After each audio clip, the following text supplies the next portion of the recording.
What's up guys, Americana back here with another video. The Russell 2000 has finally broke out of its 4-year range on the monthly chart. Now let's see how this move stacks up against the rest of TradFi and what it means for crypto. Let's get into the video. Alright friends, we have a couple things to point out in this video. So I am going to start with the easiest to cover, and that is going to be Russell 2000 finally closed above its all-time high on the monthly time frame. This is big, this is big, this is big. We have a couple previous examples we can look at.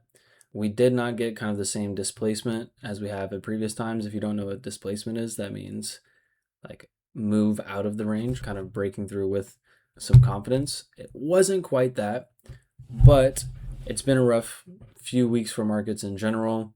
Crypto's been getting hit, Russell 2000's been getting hit, and we've managed to still see the things that we want to see. So I think that is positive, but not overlooking some sort of backtest. Futures are open. This is Sunday night that I'm recording this. Everything is down right now currently. Futures are up, but going in for a backtest tonight, tomorrow, early in the week, something like that, or just at all during this month would not surprise me. Just making sure we can maintain a close above when the month comes to a close. That's going to be the biggest key. But I also want to point out, let's look at just real quick, a quick snapshot of some of the relationships between crypto and the Russell 2000. We can look at some previous times that the Russell 2000 has broken out. Obviously up top, Russell 2000. In blue, we have Bitcoin. And just taking previous drawings here, anytime we find some sort of local top and drawing across, we see that when we've closed above it, this has obviously been really beneficial to crypto. Not only is this Bitcoin going on some sort of parabolic move, but it's also in that final leg of the Bitcoin move. What has also happened during these final legs of Bitcoin moves, we've had alt season. All of these things tie together. So I know I've talked about this topic a lot, so I'm just going to cover it really quickly. Like I said, we did have a breakout of the Russell 2000 on the monthly time frame. This has historically been beneficial to crypto. We haven't seen the same kind of displacement that we've seen previous times, right? With the velocity that we've got out at. So some sort of chop, kind of figuring out this 2021 all-time high area does make sense. It's not anything to worry about, in my opinion. And what does it point to when we look at its relationship with crypto? Is final phases, ending of the cycle, parabolic moves across the board.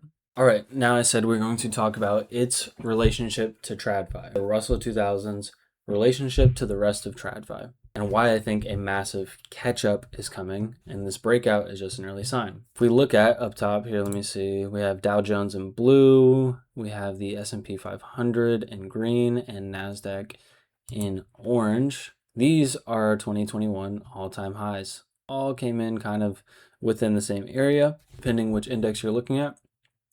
And then all kind of broke out, right, within the same area. This is back to December of 23. And since then, it's done what it's going to do, right? But you can see it's gone a lot further, farther, higher, faster than the Russell 2000.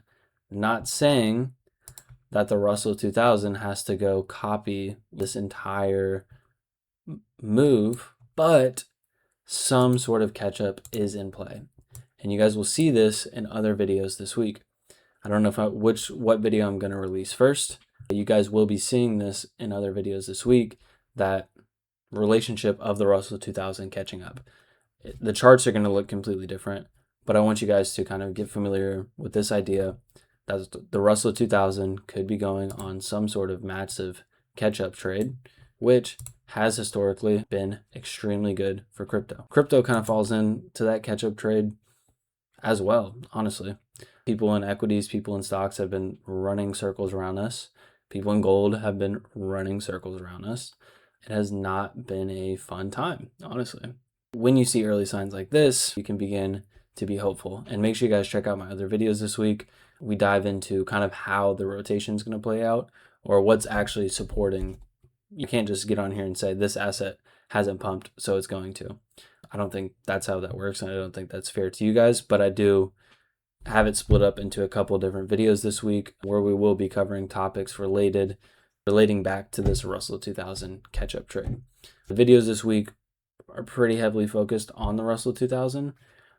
There's not much to talk about in crypto past what we've talked about for the last month. We had the liquidation. We've been at the bottom of a range. So to not bore you guys to death, and because we just got this data on Friday when we had the Russell 2000 close, I kind of wanted to hyper focus on something. These are also some very in-depth concepts. So I think it's important to focus on it and make sure the point is gotten across and things like that. So a few key points from this video and we will wrap it up. This is a 2-week chart, but we did have this breakout on the monthly time frame on the Russell 2000. We do have the catch up in play, which we will also discuss in other videos this week.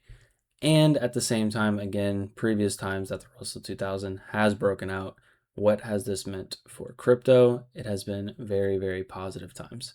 So literally as I'm recording this, let's see. Bitcoin's chart looks like this. Ethereum is down 4.6% and Bitcoin is down 2.6%. I don't know if you guys could fully see that on the side, but my point is, right, when we're looking at these macro factors, the day to day, it's not important. It's not important. If Bitcoin loses $98,000, I've said it a bajillion times by now. If it loses $98,000 on the monthly time frame, yes, I'm open to cutting, I'm open to selling, open to walking away. Until that point comes, I can only look at the data that's in front of me, and what just got printed on Friday was, in my opinion, a very big deal. So short-term volatility, near-term shakeouts, and the market being scared, sentiment, fear, all these things are not going to drive my decisions currently, well, ever.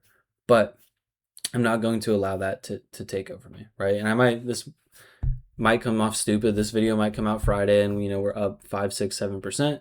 But I just think, and we'll talk about it in other videos this week, I think sentiment is pretty horrendous out there for being where we're at on the price chart, for the things happening in the background that are happening.